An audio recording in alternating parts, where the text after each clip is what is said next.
Did you know? The Nintendo Game Boy was the first video game console played in outer space. The system, loaded with a copy of the game Tetris, was played by Russian cosmonaut Alexander Serebrov. He sent the device back to Earth with a note attached saying, "Like all cosmonauts, I love sport. My particular favorites are football and swimming. During flight and rare moments of leisure, I enjoyed playing Game Boy." The console, game, and the note were sold in a charity auction for $1,220 in May 2011. Overall, Serebrov's Game Boy spent 196 days in space, orbiting the Earth over 3,000 times. The Nintendo Game Boy was released in 1989 and was designed by industry veteran Gunpei Yokoi. Yokoi began developing the device in 1986, but the origins of the console date back even further, all the way back to 1979. That year, on a train ride home, Yokoi witnessed a bored businessman playing with a pocket calculator, randomly pressing buttons to pass time. It was in that moment that Yokoi saw the utility of a handheld video game. At that time, Nintendo was predominantly a toy company and had only experimented in the video game market with their color TV game system. But Gunpei Yokoi had designed several successful toys for Nintendo, and his ideas held a lot of weight at the company. In 1980, Nintendo released Ball, the first title in Yokoi's Game & Watch series, and Nintendo's very first handheld video game. It used a custom printed LCD screen designed to show predefined characters and objects. Predefined art circumvented the need for dynamic displays using pixels. This saved on the amount of processing power the game needed and allowed for the handheld to be made using inexpensive components. Other handheld electronic games from that era were mostly card games or sports games, so the Game & Watch series was viewed as a creative new approach with broader appeal. Over the course of 11 years, 59 different Game & Watch titles were produced, selling over 43 million units worldwide. The multi-screen series of Game & Watch games even inspired the creation of the Nintendo DS. The 1982 port of Donkey Kong for Game & Watch was the first video game to feature the cross-shaped directional pad, or D-pad control scheme. The D-pad earned a Technology and Engineering Emmy Award, and was later patented by Nintendo. The Game Boy was called the DMG, or Dot Matrix game in development circles. Even though more advanced technology was available, the Game Boy's hardware was chosen to be cost-efficient and use as little power as possible, just like the Game & Watch before. The LCD screen of the Game Boy was given a blank green background because, in testing, green contrasted best with the LCD overlay in different levels of light. Yokoi has called his design philosophy lateral thinking of withered technology. Withered technology refers to technology that is older, cheaper, and well understood, and lateral thinking refers to using that old technology in new and innovative ways. The price point and battery life of the Game Boy helped give Nintendo an edge over more powerful handheld systems, like the Atari Lynx and the Sega Game Gear, both of which came out around the same time as the Game Boy. The Game Boy also got a boost from its lineup of quality launch titles, including the Yokoi-designed Super Mario Land and a port of Tetris, which was at its height of popularity at the time. The Game Boy sold astonishingly well, but this wasn't the only time the Game Boy went to extremes. During the Gulf War, a Game Boy belonging to an American soldier withstood an explosion during a bombing raid. The unit suffered cosmetic damage, but it was operational. In fact, it still functions today and is on display at the Nintendo World Store in New York City. One of the most expensive handhelds ever produced was a Game Boy.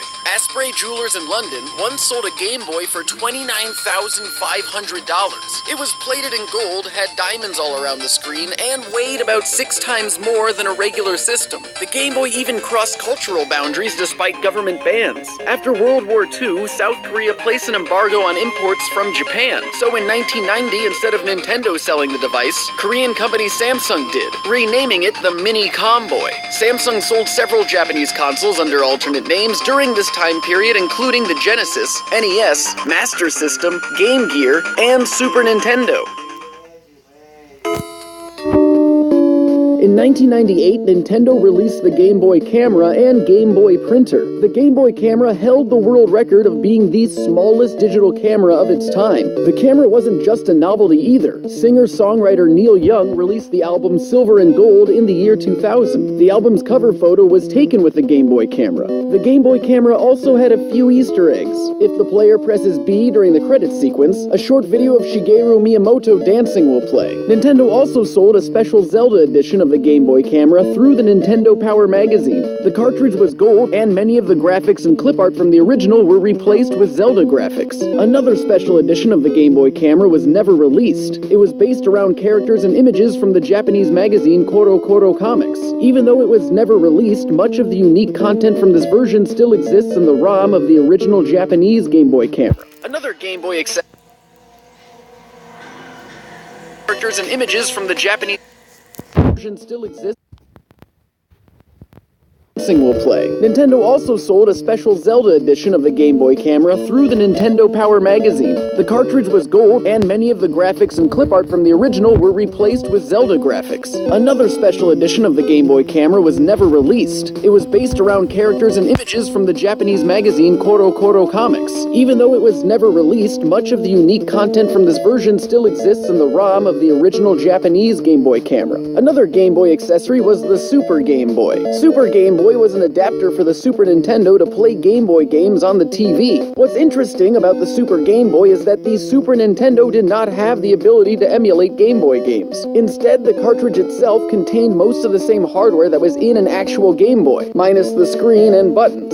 Perhaps the most unique system to come out of the Game Boy line was the infamous Virtual Boy. The Virtual Boy was one of the last products developed by Gunpei Yokoi, and had a 3D stereoscopic display that was comprised of arrays of red lines. These lines rapidly scanned across the field of vision using curved mirrors that moved back and forth. The system used red lines because blue and green LEDs were expensive and unreliable. The Virtual Boy had several prototypes. An early Virtual Boy model used a headset that was worn on the user's face as goggles. Another prototype, shown at the 1994 Consumer Electronics Show, featured a purple controller with multicolored buttons, reminiscent of a GameCube controller. The final design for the system was released in 1995 in Japan and North America, where it soon became an utter commercial failure. It was uncomfortable to play, and it caused some users to experience headaches and nausea. Nintendo had announced that over 100 games were in development for the system. At the end of the system's life, only 22 games had actually been released. Rumors emerged that Gunpei Yokoi was forced to leave Nintendo after being ostracized by the company for the failure of the system. These rumors were refuted in a publication called Yokoi Gunpei's House of Gaming. It was explained that Yokoi had been planning to leave Nintendo for a long time to start a company of his own.